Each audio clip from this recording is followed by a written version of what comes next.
Hi, I'm James Shillinglaw, and I'm here today with a familiar face, and she actually is a columnist for Insider Travel Report. It's Anita Pagliasso, CTIE, and I'll explain why I'm saying that again because we're going to talk a little bit about that. She is the president of PATH, which, as many of you know, is the Professional Association of Travel Hosts, and she's also vice president industry relations for KHM Travel Group. And so we just met with Anita. We had the annual PATH Symposium right after ASTA. It was the beginning of June. And we wanted to talk. We didn't get a chance to talk to her then. She was too busy. She was running around. She was running that whole conference. It was a great conference, and we're going to talk about that. And we're going to also talk about the status of PATH and the whole host agency model. And you'll hear about that on Insider Travel Report. Thanks. Anita, great to see you. Wonderful.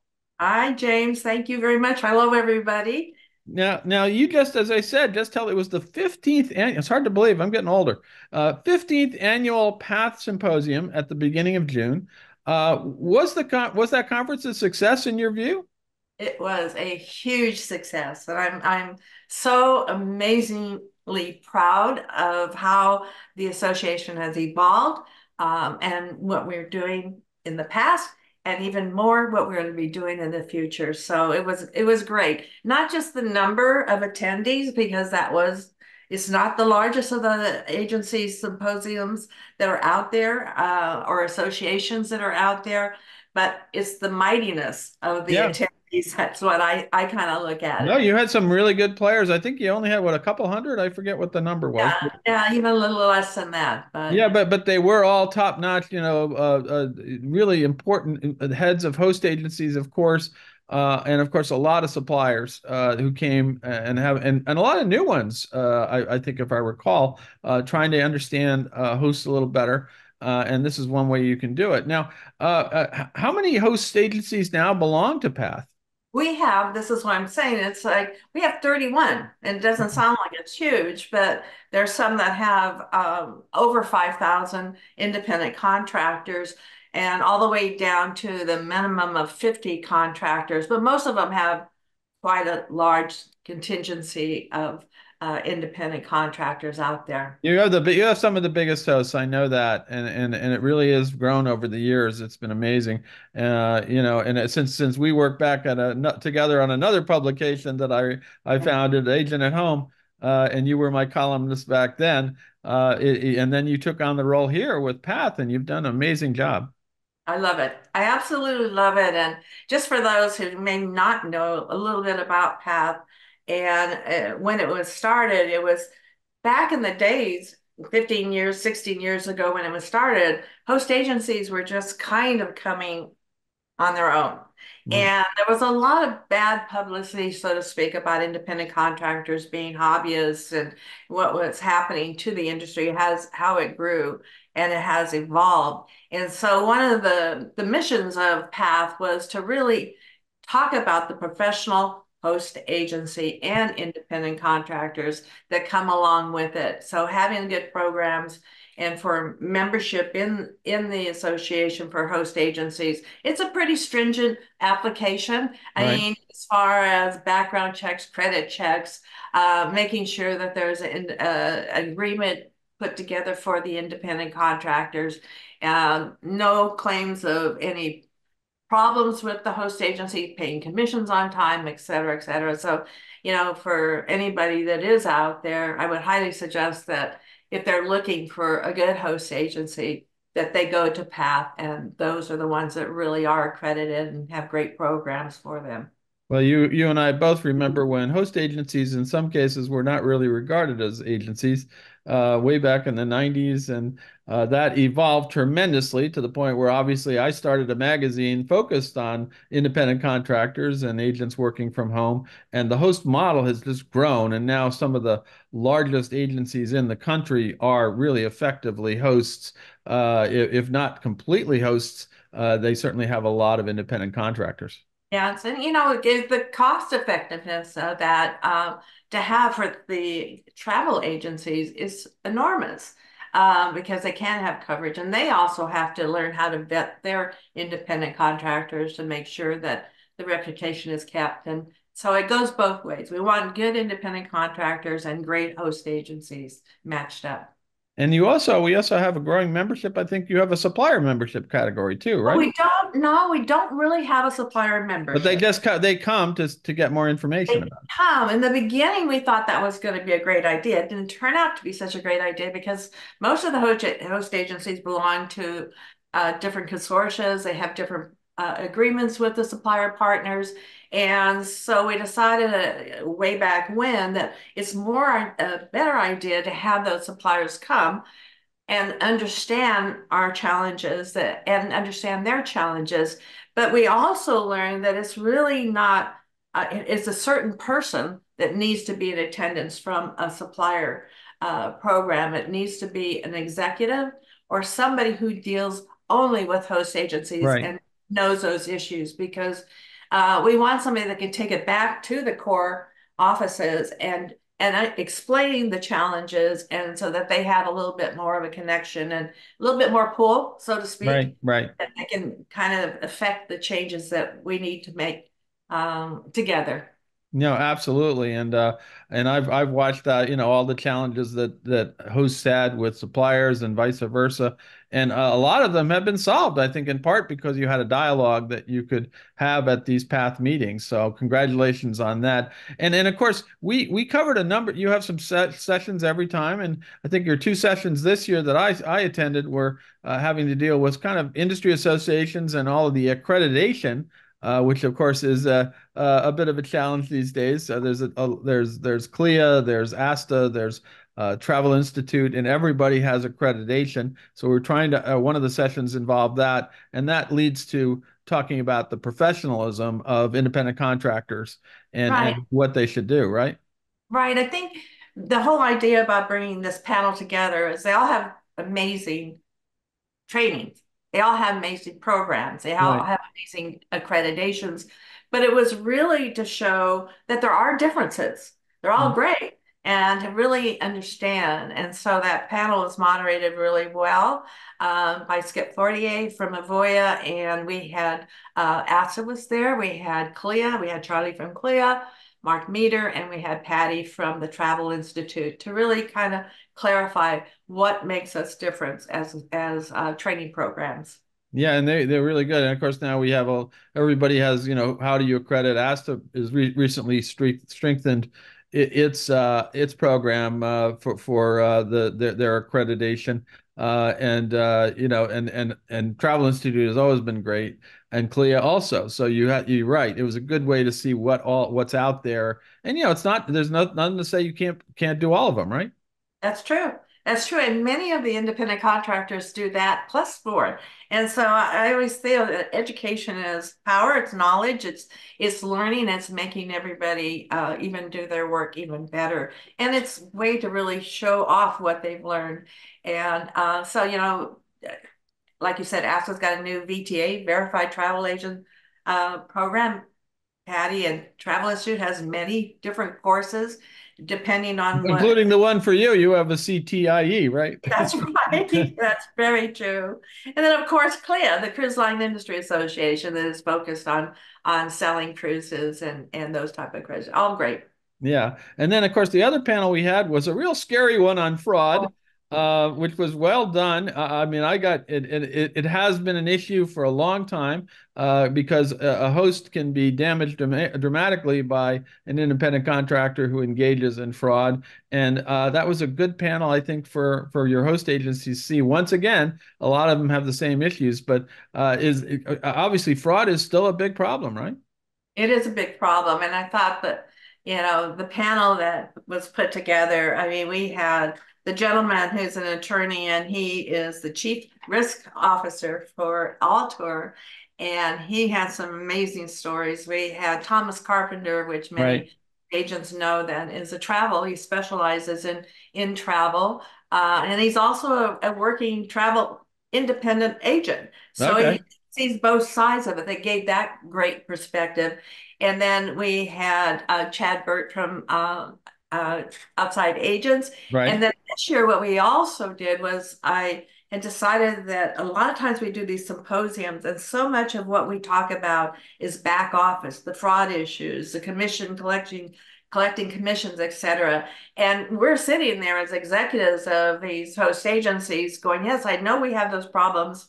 What are we doing? So we opened it up this year to include operations folks from the various host agency. Karen Tyler with KHM. I mean, she deals with fraud day in and day out. So it was a really well-rounded panel, I thought. No, And it really was interesting to hear. And then in the afternoon, you had kind of some private sessions, yeah. both for suppliers and then for hosts. What were some of the issues that you talked about in those sessions? Yeah, just to cover what happens is it's interesting again as path has evolved. We used to do this quite often where we'd have host agencies go in one room, suppliers go in another room, we break out and then we come back and then we bring together all the challenges that each entity has. And having that last year, I think it was the first year when we were in Puerto Rico, we were lucky enough to have two executives from two of the suppliers, Anthony Malaro with Royal Caribbean and Lisa Dawes with ALGV, step up and says, we'd love to help you Right. facilitate this group. So we break out, we talk about the challenges that each of them have, each entity has, and then when we have the full symposium, we come back, we have working boards that we're talking about it as a collective group. So some of the things that we just came back with that one of the challenges a host agency has, and we put it as an action item, we're waiting for our action items because we want to know what the suppliers think that the host agencies can do better and how we can help them. Right. But some of them is we wanted to know a lot of times the agents are out there and they can self-register under a host agency's credential. And we would love to be able to see a little bit more visibility and clarity as who's registering using our registration process and Right. our credentials. That's one. We've got have not been trained. You know, we got to make sure that they're trained properly. And a lot of times, maybe there's spam trips. We feel as a host agency, we want to make sure that the proper people are actually going on those spam trips. Right. And so I think we were trying to get a little bit better qualification for this because of course we want rising stars there. We want somebody that's specialized in particular, maybe a cruise line or whatever they're doing. And it's best for us to help determine and get the best ROI for the suppliers. Sure. And if that happens, then we can kind of close that window. It would make everybody a lot better and more profitable and more successful. Um, we're talking about net rates.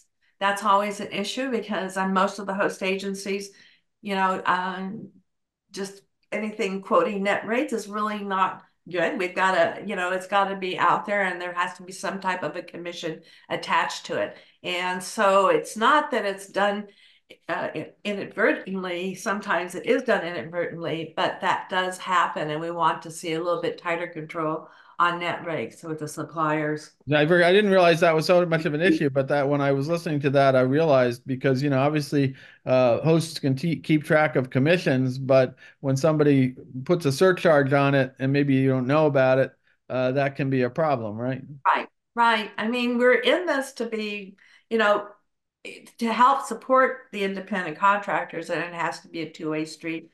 And so that it does happen, not that often, but there's things that we feel that can be tightened down a little bit in just the booking processes.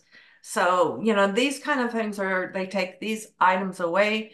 And then what we used to do, just do a symposium every year. So a lot of things were challenges kind of got lost along the way. So Yeah. we've at more regular meetings throughout the year.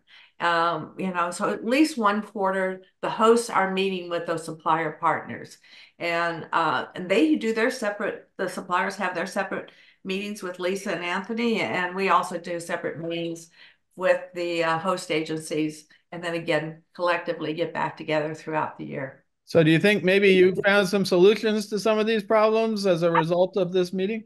Yeah, I think that we will. When we just sent this out, our action items just went out. It feels like the symposium was years ago already, but it wasn't that long ago. So we're just Now, you and collecting I have just been to about 3 different conferences since then. That's in the challenge. between, in between, right?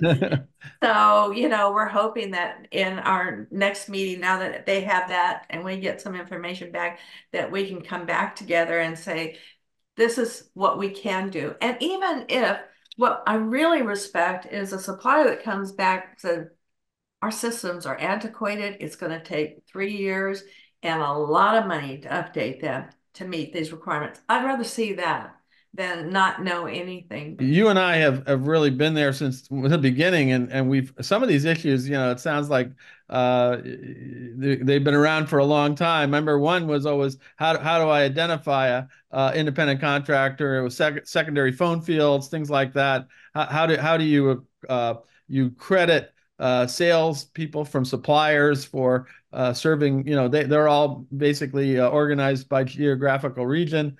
So how do you accredit them if they're dealing with ICs in a host that's in a different place? So that's always been things like that. I actually think a lot of those issues have been at least we've come to terms with a few of them, right? There's a lot, there's a whole territory, the BDM territory. So a lot of these things that you just talked about are also included in a lot of these action items because the territory, it has changed because you've got a host agency that's in Cleveland, Ohio, for example, but you've Right. got independent contractors that are across the US that still want that support. So those are the challenges that they have and they want to know how they can reach them better. And we're giving them the tools to reach them better so it works a lot. So we are seeing changes. Which You is know, one of the reasons why I think Path has survived, been around for so long, because people realize how important it is, because it is such an important model, the host model, and you clearly are a way to facilitate a lot of these issues and have open discussion and come to some resolutions. absolutely. It's Now, very yeah, gratifying. yeah. Well, it goes to my one of my final questions is the host agency model really now the predominant form of travel agency in the U.S. today? Do you see it growing or will there be more consolidation of hosts? I see it growing. I see it growing as we become more of an entity and a known entity. Let's put it that way. Not it has been a steady growth, and I see a lot of the other agencies that may be smaller are looking at PATH as goals. Right, Setting goals to be part of PATH. And we've just had a couple of smaller agencies that have joined, but they did meet the criteria. right, And when I was recently at a travel leaders event in National Harbor, they do something kind of similar, but I saw a lot of smaller host agencies that I had not seen before. right, And right. so obviously, they've got to be able to set it up properly and hopefully they're getting the right tools and everything to set up a host agency and really be able to. There's a lot of things to it. It's not that you just open up a travel agency, and especially when you have independent contractors selling across the U.S., they're marketing across the U.S., so they've got to be able to be recognized with travel seller of travel laws Oh yeah. throughout. Well, something you're very familiar with, being out in Yeah. California, right? Yeah, so I'm also on the vice president of CCTO, California Coalition of Travel Organizations, who's always on top of that good old California. What happens on the West always tries to move to the East, but we like to try to put a stop on it over here. So yeah, it is crazy, but we're always along with ASA and really keeping an eye on anything trying to creep through and make sure that everybody's aware of what needs to be done and how to run a business properly. Absolutely. And of course, and what has happened is the evolution of hosts and your own travel host agency, KHM, they're all the biggest agencies happen to be host agencies. And the KHM was one. We know Jackie Friedman's Nexion, Avoya. We're talking, these are all huge shops that really have evolved and become, as I said, one of the most viable points of sale for some of these suppliers that they're getting a lot of sales out of hosts, right? And there's also the hybrid, that they have a storefront, You Right. know, they actually are retail sellers, but then they have a whole division or a whole section that's dedicated just to their independent contractors. Well, Yeah. so So, that's I see that growing a lot. yeah, absolutely. And then of course, I assume you believe a lot of the suppliers after, 20 years ago, not really knowing what this model was, have adapted and now they recognize the power and the sales power of host agencies, whether they're hybrid hosts or whether they're full hosts. Absolutely. Yeah. Absolutely. Yeah. Now let's talk a little bit about the future for Path, and I know you're putting together a lot of the items that you collected during the Path Symposium. But how are you going to grow the organization, and how will you keep focusing the organization on what? What is Path's role going forward? I think our role, especially now that we're meeting more often and being more involved, because one of the reasons that we always co-align with ASTA because we're trying to make it easy for everybody to attend. And we want to support those organizations that are important to us and important to our industry. And ASTA is the one that we have chosen, and we kind of do either a pre or post depending on dates and so forth. And so next year, early May, we'll be in Salt Lake City. Right. And this year will be a little bit backwards. We'll be kind of reverse what we did in Dallas, and we'll probably be pre Okay. Evanston. And so I see it growing, but we want to be selective. And the interesting thing that when we have the symposium, I don't plan it this way, but typically what happens is we get a 50-50 mix of suppliers and host agencies. Hmm. And the other thing that we've added this year is we've invited the consortia. So we had two consortia that joined this year because I think it's important for them also to Absolutely. what's going on with the host and supplier segment of the industry. So I see that growing. I'm hoping that more consortia will also take the time and come and see what we're doing and help us with some of the challenges that they can as a consortia. So we don't want to expand it to the point where it's not, so big that we can't have these kind of unique dialogues going on. No, So absolutely, absolutely. And in fact, some of their largest members are hosts, and so you would think that yeah, like the consortium that you belong to, KHM, with Travel Leaders Network, and of course, Virtuoso, and all of the signature really ensemble, they all have hosts, and they should really pay attention to this because that is some of their largest members. that's right. I agree with you, obviously. So yeah, we're hoping that will again, and who knows, they may branch off. We may have another segment where the operations people are talking together, and maybe the consortiums are talking, and then we all get back together. That's not in the plans, but you never know. That might be something that evolves in that direction. Absolutely. Now, is there anything else you want to tell our 125,000 travel advisors about Path today? Yeah. Because we've been talking about Path. Been lucky enough. You've invited me to a number of the meetings over the years, and when I can, I try to go because it is a really high level discussion of some of the problems of hosts and travel advisors in general, Yeah. and suppliers. So it really is, and it's kind of a nice way to do it in a smaller form with and good networking. You got some great parties too. I mean, I didn't do I was the going to say that. Yeah, that's my favorite part is planning the parties. well, I love we're not going to show them your well, we can if you want. You were on the Bucking Bronco at the Bronco. what's the Texas place there that we went to? Oh, we were at Gillies where they actually filmed the original Urban Cowboy. I did want John Travolta to make a surprise appearance, but it just couldn't get through to his people. My people couldn't get through to his people, but we did line dancing. We had the little beer burros that were Yeah, serving little dogs. churros. Yeah. Yeah, and we had, all kinds of fun things going on, and the Bucking Bronco. And it was funny because I got there early, and the guys that operated, I said, I don't want to ride it, but I want to get on top of it. So they hoisted me up there. So the joke was all throughout the event is that I did 30 seconds on the bull. Everybody, you did the 30 seconds on the bull, so they were challenged. I go, you got to beat me. And they didn't know it was actually pushing me up on the bull that took 30 seconds, Well, but that's not too was, bad. Well, it was kind of like running the meeting this year, right? To be on a buck and taco, I'm sure.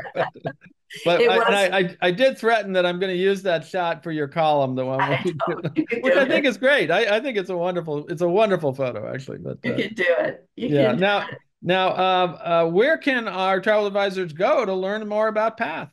Yes, it's path for the number four hosts, plural.com. So it's path4hosts.com. Fantastic. Well, Anita, I want to thank you first of all for inviting me. As always, always enjoy being at the meeting and hearing some of the issues. When I ran Agent at Home magazine, it was all that I wanted to hear because that was key of what we were focused on. We do focus that on Insider as well, but we're a little broader. But still, it's wonderful to be at that meeting and see everything that's everybody's thinking. And I do thank you for that. And again, thank you for your time today, as always. And we're looking forward to your next column on Insider Travel Report. Coming soon. All right. Thanks, James. Thanks, everybody. I'm James Shillinglaw, and this is indeed Insider Travel Report.